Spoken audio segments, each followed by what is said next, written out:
Time for some more of the one and only Ivan.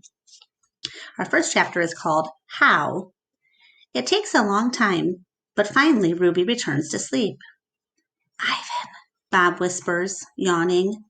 What you said about the zoo, how are you going to do it? Suddenly, I feel as if I could sleep for 1,000 days. I don't know, I admit. You'll think of something, Bob says confidently, his voice trailing off as his eyes close. What if I don't? I ask, but Bob is already asleep. His little red feet dance, and I know he's running in his dreams. Remembering. Bob and Ruby sleep on. I don't sleep.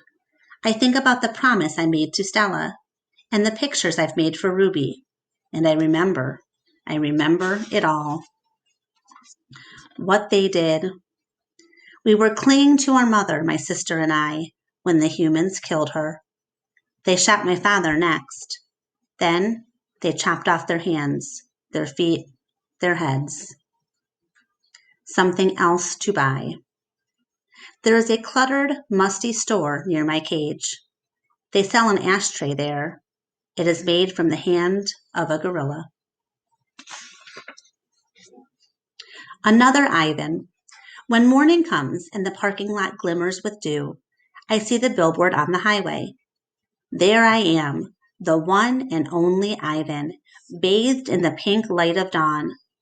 I look so angry with my furrowed brow and clenched fists. I look the way my father did, the day the men came. I am, I suppose, a peaceful sort. Mostly I watch the world go by and think about naps and bananas and yogurt raisins. But inside me, hidden, is another Ivan.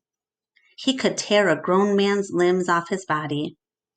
In the flicker of time it takes a snake's tongue to taste the air, he could taste revenge. He is the Ivan on the billboard.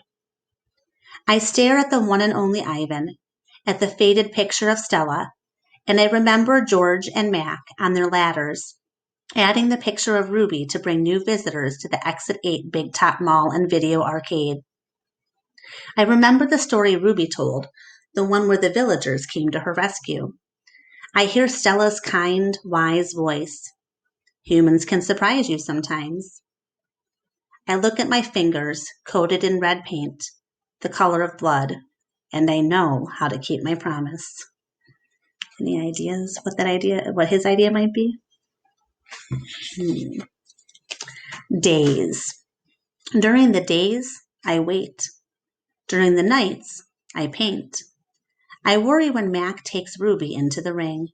He carries the claw stick with him all the time now. He doesn't use it. He doesn't have to. Ruby isn't fighting back anymore. She does whatever Mac asks. Nights. I close my eyes. I dip my fingers into the paint. When I'm done with one piece of paper, I set it aside to dry. It's so small, just one sheet, and I'm going to need so many. I move on to the next, and the next, and the next. It's a giant puzzle, and I'm making the pieces one by one. By morning, the floor is covered with paintings. I hide the paintings under my pool of dirty water before Matt can see them. I don't want them to end up in a gift store selling for $20 a piece, $25 with frame. These paintings are for Ruby, every one of them. Project. Ivan, Ruby says one morning when I'm trying to take a nap, why are you always so sleepy during the day? I've been working on a project at night, I tell her. What's a project? It's a thing, a painting. It's a painting for you, actually, I answer. Ruby looks pleased. Can I see it? Not yet. Ruby pokes with annoyance at her roped foot. She takes a breath. Ivan, do I have to do the shows with Mac today? I'm afraid so. I'm sorry, Ruby. Ruby dips her trunk in her water bucket. That's okay, she says.